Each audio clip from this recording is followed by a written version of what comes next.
3 sites ont fait l'objet de visites. Une porcherie et un champ de 6 hectares de plusieurs spéculations à Lofi et une rizière de 33 hectares à Sorkon. Cette sortie vise à évaluer l'impact des mesures de soutien et d'accompagnement du gouvernement sur l'amélioration des performances des exploitations agricoles et à encourager les services techniques, les producteurs et l'ensemble des acteurs du développement rural qui contribuent à l'atteinte de l'objectif de l'offensive agro-pastorale et halieutique. Sur le premier site, Dame Somé Milogo est bénéficiaire d'une porcherie de 3 millions de francs avec un apport de plus de 1 600 000 grâce à une subvention du projet Précel, le projet de résilience et de compétitivité de l'élevage. On a démarré un peu, mais c'est avec les races locales. Vraiment, je suis contente d'avoir ce bâtiment pour pouvoir mieux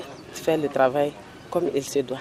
Au niveau du ministère, ce que j'ai à lancer, c'est de demander au ministère de soutenir vraiment les femmes parce qu'il faut créer des emplois. Les principales difficultés énumérées par Madame Somé sont l'accessibilité de l'aliment bétail, un point d'eau permanent et une clôture pour sécuriser sa porcherie de 33 porcs. Il faut dire que le gouvernement même a pris ce problème à bras le corps à travers la création de Faso Golgo pour de pouvoir mettre à la disposition des promoteurs d'élevage de l'aliment et à coût vraiment accessible pour l'ensemble des promoteurs pour développer ces secteurs. Aussi à travers les directions provinciales, le projet Précel subventionne aussi de l'aliment que nous déposons au niveau des différentes directions et si elles se renseignent auprès de ces directions, elles pourront pouvoir aussi, même si ça ne va pas combler l'ensemble de ses besoins, mais ça pourra résoudre un tant soit peu les difficultés. Au regard de sa détermination et de la qualité de l'entretien des porcins, le haut-commissaire s'est dit rassuré et confiant que Dame Somé peut impacter sa communauté. Autre escale à Ingéré-Pierre, la délégation découvre 6 hectares de spéculation de maïs, sorgho et sésame. Des cultures qui présentent toutes une bonne physionomie. Elles vont de l'épiaison à la montaison pour le maïs et le sorgho et à la levée pour le sésame. Le déplacement de monsieur le haut-commissaire me réjouit parce que au milieu de mes pairs producteurs, cela rehausse mon image. Je me dois donc de rester modèle en suivant les différentes itinéraires techniques que nous conseillent les agents. Je salue le gouvernement parce que j'ai pu bénéficier du labour à 10 000 francs l'hectare, des semences, des sacs d'engrais à 12 000 francs l'unité, alors que sur la place du marché, actuellement, ce sac revient autour de 35 000 francs.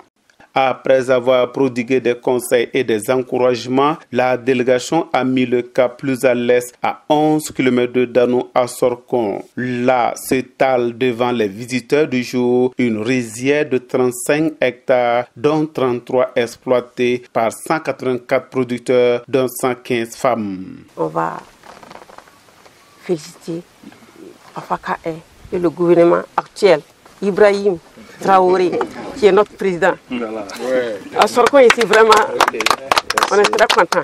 Parce qu'avant, il y avait des femmes, leurs maris sont décédés, ils ne peuvent rien faire. Mais avec ce marigot, ils ont pu payer sur le tête des enfants et à manger. Parce que c'est à cause de ça qu'on a dit le nom du bas-fond là, c'est Kwamba. Notre fin là, c'est fini. À l'issue de cette visite d'une journée, Innocent Ouattara s'est dit satisfait de la physionomie de la campagne agricole, du suivi des services techniques et de l'accompagnement des partenaires et du gouvernement. À ce rythme soutient le haut-commissaire, grâce à l'offensive agro-silvo-pastorale, le Burkina va atteindre l'autosuffisance alimentaire.